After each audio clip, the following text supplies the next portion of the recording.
안녕하십니까, 덕후맨입니다. 한 번에 합격 핵심만 쏙쏙 로도 운전 기능사 필기 강의 1편 3강에 왔습니다. 여러분을 환영합니다. 바로 문제로 들어가도록 하겠습니다.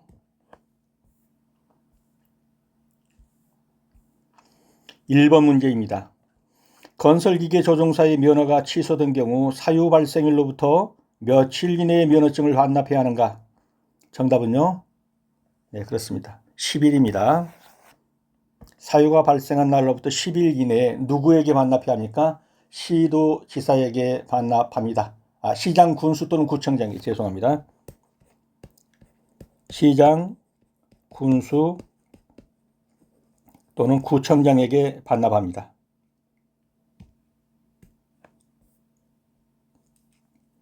건설기계 조종사 면허를 받은 사람은 이러한 사유가 발생하면 10일 이내에 시장, 군수, 구청장에게 면허증을 반납해야 합니다. 어떤 때요? 면허가 취소된 때, 면허가 효력 정지된 때, 면허증을 잊어버렸다고 재고부를 받았는데 잃어버린 면허증을 발견한 때, 그것을 반납하게 됩니다. 10일 이내에 반납합니다. 2번입니다. 흡배기 밸브의 구비 조건이 아닌 것은? 가만히 보면 정답이 눈에 보이죠? 네, 열에 대한 저항력이 작을 것. 그러면 조금만 열받으면 휘어버리거나 못 쓰게 된다는 얘기잖아요. 열에 대한 저항력이 커야 합니다. 흡배기 밸브는 계속 열을 받는 기관이기 때문에 열 전도율이 좋아서 밖으로 열을 방출해내고 열에 대한 팽창률이 적어야 합니다. 좀 열받는다고 막쇠가 팽창해버리면 안 되겠죠. 가스에 견디고 고온에 잘 견딜 것. 열에 대한 저항력이 작을 것이 아니라 클 것이라야 합니다. 그래서 밸브는 높은 열과 폭발력을 받기 때문에 열과 압력에 대해서 충분히 견뎌낼 수 있어야 합니다. 3번입니다. 기관에서 사용하는 윤활유의 기능으로 옳지 않은 것은? 그렇죠. 정답은 산화작용이죠. 윤활작용, 마찰을 줄여서 마모를 방지해 줍니다. 이게 윤활유의 기능이죠. 기밀작용, 틈새를 막아 압축가스나 유체의 누설을 방지합니다. 냉각작용, 이 윤활유가 냉각작용도 합니다. 마찰열을 흡수해서 온도를 낮춰줍니다. 산화작용은 이게 열화되는 것이 산화작용이잖아요.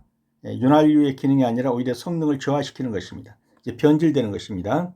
정답은 3번이 되겠습니다. 4번입니다. 운전 중 배터리 충전 표시 등이 점등됐습니다. 충전 표시가 점등됐으면 뭐하란 얘기예요? 충전시키라는 얘기죠. 배터리에 문제가 있다. 그래서 충전 계통을 점검을 해야 됩니다. 충전.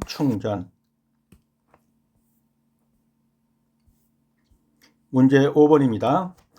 기관 과열 원인과 가장 거리가 먼 것은? 물펌프 작용이 불량하다. 그렇죠. 과열되죠.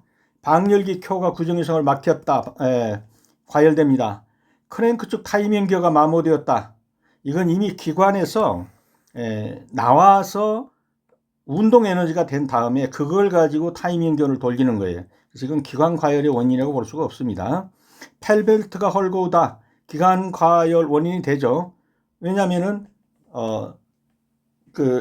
물펌프를 돌리고 하는 것이 대부분 펜벨트가 돌린단 말이에요. 이렇게 펜벨트가 헐거우면은 물펌프를 제대로 못 돌리면 기관 과열의 원인이 될 수가 있죠. 그래서 정답은 3번이 되겠습니다. 자, 그림으로 한번 보겠습니다.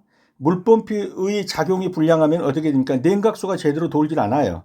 그러니까는 기관 과열의 원인이 될 수 있죠. 또 방열기 코어가 규정 이상으로 막혔다. 이 방열기의 코어 속에는 뭐가 들어갑니까? 물도 통과하지만 그 얇은 판 위에서 공기도 통과를 한단 말이에요. 왜냐하면 이 공기가 이 뜨거워진 물, 기관 뜨거워진 물을 식혀준단 말이에요. 그런데 이 공기가 제대로 못 통한다.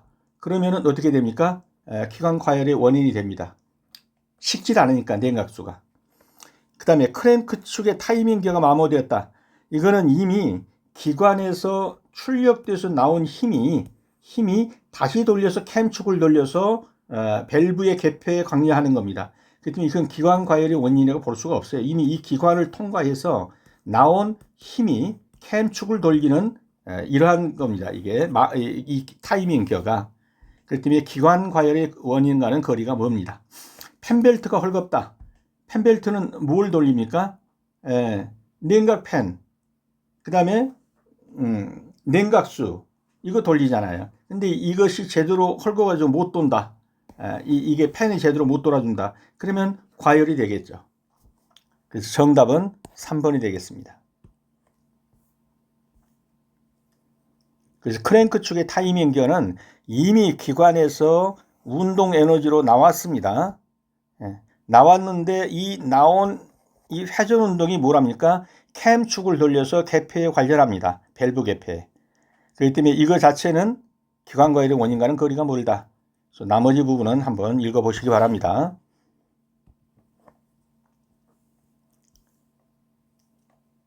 그래서 기관 과열의 원인과 가장 거리가 먼 것은 그러면 크랭크 축 타이밍 기어가 마모되었을 때 물펌프 작용이 불량하면 어떻게 돼요? 냉각수가 제대로 흐르지 못해서 기관이 과열됩니다. 방열기 코어가 규정 이상으로 막혔다 그러면 공기 통로가 어렵기 때문에 과열됩니다. 펜벨트가 헐겁다 그러면 물펌프하고 냉각팬을 제대로 돌려주지 못하기 때문에 기관이 과열됩니다. 6번입니다. 다음 중 안전보건표지의 구분에 해당하지 않는 것은 그렇죠. 성능표지죠. 이런 표지는 안전표지가 아닙니다. 금지표지, 지시표지, 안내표지 이건 전부 안전보건표지에 해당됩니다. 그래서 안전보건표지에 4가지 종류가 있죠. 금지, 경고, 지시, 안내표지가 있습니다. 금지, 경고, 지시, 안내표지. 그러나 성능표지란 건 없습니다. 7번입니다. 유압장치에서 방향 제어 밸브에 해당되는 것은 방향을 제어합니다. 셔틀 밸브죠. 릴리프 밸브는 압력을 제어하죠. 너무 압력이 예를 들면 100바로 설정했는데 100바 이상이 된다 그러면 밸브가 열려서 어디로? 탱크 속으로 오일을 방출하게 되죠. 시퀀스 밸브는 일정한 압력이 타면 다음 단계로 순차적으로 가동되는 것이죠. 언로드 밸브도 비슷합니다. 셔틀 밸브는요. 압이 강한 쪽이 열리고 약한 쪽이 닫힙니다. 그래서 셔틀 밸브에서 이렇게 가고 이렇게 가면은 여기에 피스톤이 있으면 이렇게 밀면 이렇게 가고 이쪽으로 밀면 이쪽으로 가는 겁니다. 이 방향을 제어해 주는 것이 이것이 셔틀 밸브가 되겠습니다. 그래서 여기서 셔틀 밸브는 어디입니까? 여기. 여기서 이쪽이 강한 압이 들어오면 이쪽이 막히면서 이쪽으로 미니까 이 운동 방향이 이쪽으로 되겠죠. 실린더가 이쪽으로 가겠죠. 그 다음에 이쪽으로 강한 압을 민다 그러면 이쪽이 막히고 여기서 되니까 운동 방향이 이렇게 되겠죠. 운동 방향이 이렇게 되면은 어떻게 됩니까? 요 실린더가 이렇게 작동을 하는 거예요. 이쪽으로 미는 거죠. 이 화살표 방향으로. 그래서 이렇게 방향을 결정하는 것, 이것이 바로 슬로틀 밸브가 되겠습니다. 나머지는 한번 눈여겨보아 주시기 바랍니다.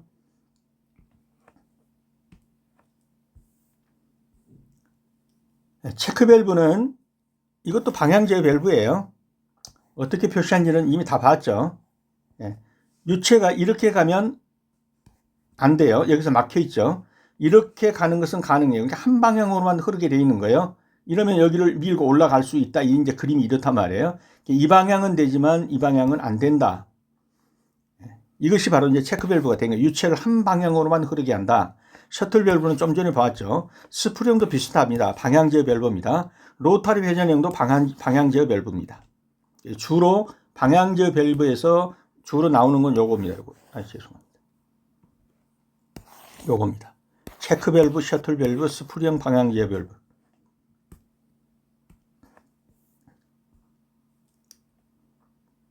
그리고 릴리프 밸브는 압력 제어고 시퀀스 밸브도 압력 제어예요. 하나가 압력이 차면은 그 다음 단계로 순차적으로 이동한다. 그래서 순차 밸브라고도 하고 압력 제어 밸브입니다.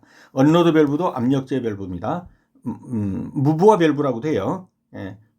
완전히 뭐라고 할까요? 부하를 되돌려 버리는 0으로 만들어 버리는 거예요. 압력을.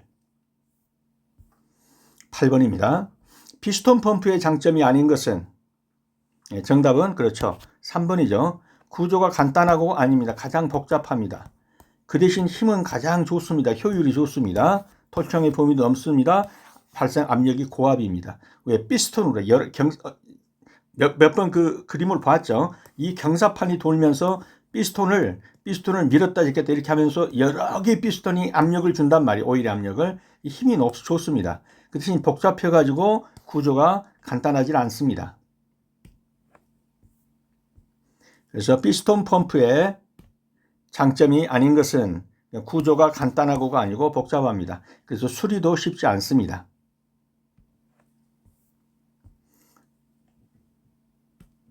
9번입니다. 로드 버킷에 토사를 채우려고 할 때 버킷은 지면과 어떻게 놓아야 하는가? 토사를 채우려고 하면 어떻게 합니까? 평행하게 합니다. 평행하게. 상향으로 한다면 제대로 안 채워지죠. 하향으로 하면 흙 긁고 다니죠. 40도 경사지하면 거의 당기질 않을 겁니다. 땅과 평행하게 버킷이. 그래야 흙이 토사가 담기게 됩니다. 그래서 로드 버킷에 토사를 채우려고 하면 버킷을 지면과 평행하게 합니다. 10번입니다. 교류 발전기에서 교류를 직류로 바꾼다. 이미 몇 번 봤죠? 다이오드입니다. 교류를 직류로 바꿔주는 것 다이오드입니다. 그래서 다이오드는 반도체 접합을 통해서 전류가 한쪽으로만 흐르는 반도 역할을 해주는 전자 부품으로 교류 전류를 직류로 바꾸어주는 정류작용을 한다. 그래서 교류를 직류로 바꾸어준다 이렇게 나오기도 하고 또는 정류작용을 하는 것 이렇게 나와도 다이오드를 고르셔야 합니다. 11번입니다. 로더 장비로 작업할 수 있는 가장 적합한 것은 로더 장비로 작업할 수 있는 거 훅 작업도 뭐 못하는 건 아니에요. 백호 작업도 가능은 합니다. 스노우플로우 작업도 가능을 해요. 근데 가장 적합한 것 그랬죠. 역시 토사를 싣는 겁니다. 트럭과 호퍼의 토사 적재 작업입니다. 이것이 가장 대표적인 로더 장비의 일입니다. 그래서 이렇게 훅 따라가지고 하는 것, 뭐 못하는 건 아니에요. 그렇지만 이것이 정상적인 작업이라고 볼 수는 없습니다.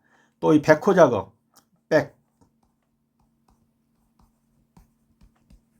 이 호가 이거잖아요. 호가 이 뒤에 달렸다고 해서 백호에게 굴삭 작업할 수 있는 거, 꼬랑 파고 이것도 가능은 해요. 이 백호가 달려 있으면은. 그런데 이게 로더의 대표적인 작업은 아니에요. 또 눈 왔을 때 이렇게 바가지 걸고 밀 수도 있죠. 그러나 이게 로더의 대표적인 작업은 아니에요. 역시 대표적인 작업은 이거다는 거예요. 토사나 골재 등을 펴서 트럭이나 호퍼, 이게 호퍼에게 이렇게 생긴 호퍼입니다. 여기서 이제 펜벨트, 이제 벨트 이렇게 달려가지고 여기서 이제 뭐 하면서 일하는, 그럼 여기다 퍼주는 거죠, 이렇게. 요 호퍼. 그 다음에 요 트럭. 여기다가 토사를 실어주는 적재 작업하는 거. 요것이 가장 대표적인 뭡니까? 로더의 버킷으로 하는 작업이 되겠습니다. 그래서 로더 장비로 작업할 수 있는 가장 적합한 것은 트럭과 호퍼의 토사 적재 작업이다. 12번입니다. 시도지사는 건설기계 등록 원부를 건설기계 등록을 말소한 날로부터 몇 년간 보존 기간 10년이죠. 말소한 날로부터 10년간 보존해야 합니다. 시도지사는 건설기계 등록 원부를 건설기계 등록을 말소한 날부터 몇 년간이요? 10년간. 13번입니다. 로더의 상차 작업 중 로더가 버킷에 작업물을 담아 후퇴하고 로더와 작업물 대상 사이에 덤프트럭이 들어오는 방식은? 자, 정답은 I자 상차 방법이죠. 여기가 토사가 있습니다. 여기가 로더가 있습니다. 뭐 이렇게 이제 앞바퀴 이렇게 달았다고 합시다. 그러면은 여기에 덤프트럭이 들어갔다 나왔다. 그러면 어떻게 돼요? 토사, 여기에 로더. 로더는 들어갔다 나왔다, 들어갔다 나왔다, 들어갔다 나왔다. 요것만 하면 된단 말이에요. 들어가서 짐 싣고 나왔습니다. 흙 싣고. 그 사이에 여기에 트럭이 들어오는 거예요. 그럼 여기다 적재합니다. 그럼 트럭이 또 이제 이쪽으로 빠져주겠죠. 또 싣고, 또 들어오면 또 싣고, 몇 번 들락날락하면 한 차 되겠죠. 이렇게 하면은 이 로더 입장에서 볼 때는 토사와 이 로더는 어떻게 해요? 갔다 왔다, 갔다 왔다. 이러니까 이게 I자형이 되잖아요. 이게 I자형이. 그래서 이걸 I자형이라고 합니다. 그래서 이렇게 하는 것도 I자형일 수가 있고, 또 하나는 여기에 토사가 있습니다. 여기에 덤프가 있습니다. 그러면 여기서 로더가 갔다 왔다, 갔다 왔다를 하는데, 가서 싣고 오면은 돌 수 없는 이런 이제 그 좁은 환경이라면, 사이드 버킷이 있잖아요. 사이드 버킷을 이용해서 바로 옆구리 쳐서 여기다 실어버리는 거예요. 이래도 이게 I자형이 되는 거예요. I자형은 이런 식으로 여기서 덤프가 들어갔다 나왔다 해주는 방법도 있을 수 있고, 여기다 세워놓고 사이드 버킷으로 세워도 어떻다? 로더는 토사와 로더 사이는 갔다 왔다 I자형이 되는 거예요. 그래서 일반적으로는 I자형 그럼 이렇게 하니까 상차 작업 중 로더가 버킷에 작업물을 담아 여기서 토사물을 담고 이쪽으로 후퇴하면, 그 사이에 담프가 들어오면 여기다가 실어주면, 다시 담프가 비켜나가면 이제 다시 또 싣고 와서 또 여기 들어오면 실어주고, 이거 한 서너 번 하면 한 차 차고 나가고, 이렇게 하는 방법도 있고, 아까 말씀드린 것처럼 여기다 안에 대놓고 있으면 사이드 버킷을 이용해서 하는 경우도 있고. 근데 주로 이제 로더하고 이 토사물하고 관계를 보면 왔다 갔다 하니까 이걸 가리켜서 I형이다 이렇게 말한다는 거예요. T형, L형, V자형은 여기가 토사물이에요. 여기가 담프죠. 이렇게 싣고 돌아와서 이렇게 싣고 돌아와서 이렇게 V자형으로 생겼잖아요. 이 V형이에요. 여기서 이렇게 있는데 싣고, 여기서 싣고 그대로 직각으로 꺾었다 그러면 L자고, 약간 와가지고 돌아갔다 그러면 T자고. 그래서 요거 T형, V형, L형은 한번 그림으로 연상해 보시고요. 지금은 I형만 하고 넘어갑니다. V형은 지금 봤고요. 그래서 로더의 상체감점, 로더가 버킷에 작업물을 담아서 후퇴하고 그 사이에 로더와 작업 대상물 사이에 덤프 트럭이 들어오면 거기다 실어주는 이런 방식. I형 상차 방법이다. 14번입니다. 건설기계 조종사 면허증 발급 신청 시 첨부하는 서류와 가장 거리가 먼 것은 주민등록부 등본입니다. 이거 어떻게 알 수 있느냐? 건설기계 관리법 시행규칙 71조에 그렇게 나와 있어요. 그래서 신체검사서 첨부해라. 그 다음에 건설기계 조종교육 이수증 첨부해라. 조종사 면허증 첨부해라. 그 모자 안 쓰고 찍은 상반신 나오는 그 사진 제출해라. 이렇게 여기에 나와 있습니다. 이거 한번 읽어보시고요. 근데 여기에서 뭐는 없다? 주민등록표 등본 내라는 말은 없습니다. 그거를 시험으로 낸 겁니다. 여기 2025년도인가요? 4년 동안 나왔죠. 또 나올 겁니다. 건설기계 조종사 면허증 발급 신청 첨부하는 서류가 가장 거리가 먼 것. 주민등록표 내라는 말은 없다.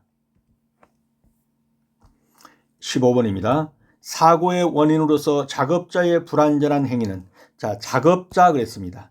인적 요소죠. 그래서 사고의 원인은 인적 요소와 물적 요소가 있습니다. 인적 요소는 사람이 잘못해가지고, 물적 요소는 기계나 설비가 잘못돼가지고 사고가 난 거예요. 안전조치 불이행, 이거 사람이 한 거죠. 인적 요소죠. 인적 요소. 요거 답이에요. 작업장 환경 불량, 물적 위험 상태, 기계의 결합 상태, 이건 다 뭐예요? 인적 요소가 아니라 물적 요소, 또는 환경 상태. 근데 여기서는 작업자의 불안전한 행위, 그렇기 때문에 안전조치 불이행이 되겠습니다.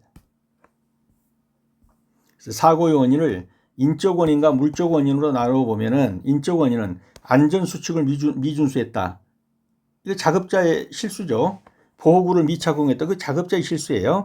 위험한 작업 방법을 사용했다. 작업자의 실수. 인적 요소입니다. 다. 안전장치를 해놨는데 무단 해제해버렸다. 그래서 사고가 났다. 이건 전부 작업자가 잘못한 거예요. 근데 그 다음 걸 보십시오. 이건 작업자가 잘못했다고 볼 수가 없어요. 기계 설비 자체가 결함을 가지고 있거나 작업장 환경이 불량하거나 물적 위험 상태가 있거나 안전 방호 장치에 불량이 있거나 이거는 작업자가 노력한다 하더라도 일어날 수 있는 거예요. 물적 원인이죠. 여기서 묻는 거는 작업자의 불안전한 행위가 가져오는 사고 1번이 되겠습니다. 안전조치의 불이행. 16번입니다. 유압 회로에서 역류를 방지하고 회로 내의 잔류압력을 유지하는 밸브. 아까 봤죠. 역류 방지 한 방향으로만 흐리하고 잔압을 유지시킨다. 뭐죠? 체크 밸브죠. 밸브의 종류. 이건 몇 번 봤기 때문에 한번 눈여겨 다시 한번 봐두시고요. 유압 회로에서 역류를 방지하고 회로 내의 잔류 압력을 유지하는 밸브는 체크 밸브입니다. 셔틀 밸브는 아까도 봤죠. 두 개의 입력 중 높은 압력 쪽을 선택해서 가지고 이게 뭐예요? 방향을 설정한다. 방향을 제어한다 하는 거고, 감속 밸브는요. 2차 측 압력을 낮게 유지해 리듀시 밸브 같은 걸 이용해가지고 압력을 낮게 하는 거. 분류 밸브는 여러 개의 것에다 나눠주는 거예요. 나눠줌으로 인해서 유량이 적어지면 바로 이것이 또 뭘로 조절되겠어요? 속도 조절로도 가겠죠. 그래서 여러 개의 그 밸브의 관으로 나눠서 회로로 나눠 분배하는 것을 분류 밸브라고 합니다. 그래서 여기서 답은 역류를 방지하고 회로 내의 잔류를 압력을 유지한다. 이렇게 된 거라고 그랬죠. 이렇게는 안 되고 이렇게는 되고 한쪽 방향으로만 되는 거. 그 다음에 여기서 잔류 압력이 남아 있겠죠.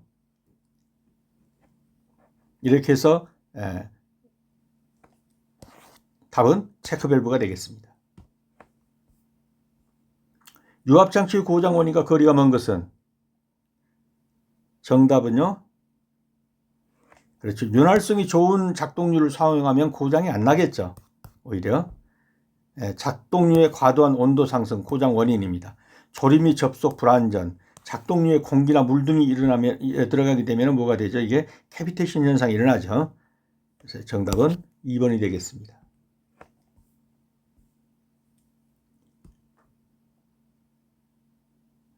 윤활성이 좋은 작동률을 사용했다. 윤활성이 뭐냐 이거죠. 맞물려 움직이는 두 물체 사이에서 마찰과 마모를 줄이고 표면을 매끄럽게 해서 움직임을 원활하게 만드는 성질이 윤활성입니다. 윤활성이 좋다는 것은 뭐예요? 매우 그 마찰을 줄여주고 표면을 매끄럽게 해서 쉽게 말하면 아주 그 작동이 잘 되게 만들어 놓은 거예요. 윤활성이 좋은 작동률을 사용했는데 고장 원인이 될 리는 없겠잖아요. 그래서 2번이 정답이 됩니다. 18번입니다. 이 문제는 중요하니까 꼭 알아두셔야 합니다. 로드의 동력 전달 순서로서 맞는 것은 이건 로드뿐만 아니라 모든 동력 장치를 주행 장치를 갖는 기기에서는 다 통용되는 겁니다.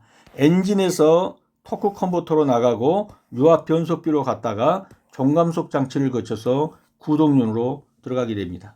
이것이 동력 전달 순서입니다. 즉 화학 에너지, 즉 석유나 휘발유나 경유를 넣어서 이것을 운동 에너지, 실린더의 상하 운동 에너지를 크랭크 축이 회전 운동 에너지로 만들죠. 그리고 그것이 토크 컨버터로 들어갑니다. 여기서 동력이, 회전 동력이 뭘로 바뀝니까? 유체 에너지로 바뀝니다. 오일로. 그래가지고 이것이 유압 변속기로 들어가서 이제 힘 조절을 하죠. 이래가지고 다시 여기서 돌리는 터빈이, 즉 그 유체 에너지로 돌린 터빈이 다시 뭘로 돌아가요? 회전 에너지로 바뀌죠. 회전 운동으로. 그래가지고 이것이 소위 말해서 샤프트가 되는 거죠. 이제 종전에는 요 둘이 컨버터하고 유압 변속기가 주로 컨버터는 주로 뭘로 쓰인 겁니까? 갑자기 제가 생각이 안 나는데 지금 수동 변속기일 때예요. 그래서 어떻든 지금은 여기서 유압이 유체 에너지가 다시 샤프트를 터빈이 돌면서 샤프트를 돌립니다. 그래가지고 종감속 장치로 간 다음에 바퀴로 가게 되는 것입니다. 자, 그림으로 한번 볼게요. 엔진이 뭐랍니까? 피스톤이 흡입압축 폭발 비행기라는 사행정을 통해서 피스톤이 상하 운동을 한 것이 여기서 크랭크 축을 회전 운동으로 바꿔주죠. 이 크랭크 축이 뭘 돌립니까? 터크 컨버터를 돌리는 거예요. 그럼 여기 안에는 뭐가 들었어요? 오일이 들었어요. 유체가. 소위 말해서 이걸 우리가 뭐라고 그래요? 미션 오일이라고 하는 거예요. 미션 오일. 그래가지고 여기서 유압 변속기로 들어가면서 뭘 돌려요? 여기서 터빈을 돌린다고. 터빈을. 이 터빈이 이 회전 운동으로 다시 바뀌는 거예요. 이렇게 샤프트로 가는 거예요. 그래가지고 마지막에는 정감속 변속기로 간 다음에 바퀴로 가는 거예요. 그래서 보면 이런 형식이 되는 거예요. 이런 형식. 엔진에서 나온 힘이 토크 컨버터를 돌리고, 토크 컨버터에서 나는 유체가 변속기로 들어가서 터빈을 돌리면서 그 힘이 샤프트로 회전 운동으로 바뀐 다음에 종감속 기호를 통해서 바퀴로 전달되는 과정입니다. 그래서 이 흐름들은 반드시 익혀 놓으셔야 합니다. 그래서 그 순서는 이렇게 된다. 엔진에서 토크 컨버터, 요것이 옛날에 수동으로 말하면 이게 클러치예요. 클러치. 지금 이제 자동에서는 클러치를 안 쓰고 토크 컨버터를 쓰잖아요. 유체 에너지로 바뀌어 아주 부드럽죠. 그래서 유압 변속기로 가가지고 종감속까지 구동륜으로 가는 겁니다. 19번입니다. 터보 차저에 대한 설명 중 틀린 것은 답은요. 그렇죠. 3번이죠. 배기가스 배출을 위한 일종의 블로어이다. 불어내는 것이 아니죠. 배기가스 배출이 아니라 배기가스를 가지고 다시 환원시켜서 뭘 해요? 압축 공기를 만드는 데 사용하는 거예요. 이 힘을 가지고. 그래서 이것은 흡기관과 배기관 사이에 설치되는 것이 맞고, 이것이 과급기로 사용되는 거예요. 공기를 공급해주는 기관 출력을 증대시키는 겁니다. 그래서 이건 다 맞는 표현이고 틀린 것은 3번이 되겠습니다. 자, 터보차저는 배기가스의 힘으로, 나오는 배기가스 힘이 있잖아요. 이것으로 터빈을 돌립니다. 그러면 같은 축에 연결된 컴프레서가 흡입 공기를 압축합니다. 흡입 공기를 압축하는 이 컴프레서에 뭐가 지금 사용된다? 요 배기가스 힘이 사용된다 이 말이에요. 네, 이해가 되셨죠? 그러니까 터보차저는 엔진에 더 많은 공기를 넣어주는 장치고, 거기에 이제 과급기 한 종류다. 배기가스를 배출하는 것이 아니라 배기가스가 가진 에너지를 이용해서 흡입 공기를 압축하는 데 쓰는 것입니다. 그래서 터보차저는 배기가스를 이용하기 때문에 배기가스 저항도 있어요. 또 배압이 마우라 쪽으로 다 빠져나오지는 못하고 이거 다른 터빈을 돌리기 때문에. 근데 이 배압으로 손실되는 것보다 쓰이는 게 더 많아요. 즉 회수하는 에너지로 훨씬 더 많은 공기를 실린 데 공급할 수 있기 때문에 전체적으로는 출력 증대가 일어난다는 거예요. 말들은 많죠. 터보차저의 좋은 점 나쁜 점 하는데, 어떻든 우리가 학문적으로는 시험용으로는 이렇게 배우셔야 합니다. 그래서 터보차저에 대한 설명 중 틀린 것은 배기가스 배출을 위한 일종의 블로어이다. 틀렸습니다. 20번입니다. 건설기계 조종사의 적성검사 기준으로 가장 거리가 먼 것은 동시에 뜨고 0.7, 그 다음에 각각 눈은 0.3. 그런데 뭐라고 나와 있어요? 여기에 괄호 열고 교정시력 포함 이렇게 나와 있어요. 즉 쉽게 말하면 교정시력도 이거 똑같단 말이에요. 두 눈 동시에 뜨고 0.7, 각각의 눈 0.3. 시각은 150도 이상일 거. 교정시력의 경우는 시력 2.0이 아니고 교정시력의 경우에도 이거하고 똑같다고. 이거하고. 두 눈 뜨고 0.7, 한쪽 눈 0.3. 언어 분별력 80% 이상일 거 맞습니다. 틀린 것은 3번이 되겠습니다. 그래서 이것은 건설기계관리법 시행규칙 76조에 나와 있습니다. 두 눈을 동시에 뜨고 된 시력, 교정시력 포함한다. 안경 쓰고 하는 거 포함한다. 어떻게? 안경 써도 두 눈 뜨고 0.7, 각각의 눈 0.3 이상이면 됩니다. 귀가 잘 안 들린다. 50dB 이상 들을 수 있어야 되고, 보청기를 사용하는 사람은 40dB까지 들을 수 있으면 되고, 언어 분별력은 80% 이상해야 하고, 시각은 150도 이상을 보아야 합니다. 그래서 정답은 3번. 교정시력이라 할지라도 두 눈 뜨고 0.7, 각각의 눈으로 하면 0.3 이상이면 된다. 정답은 2.0 이상일 거 그랬으니까 틀린 것이 됩니다. 네, 오늘은 여기까지입니다. 수업하시느라 수고 많으셨습니다. 다음 시간에 다시 뵙겠습니다. 감사합니다.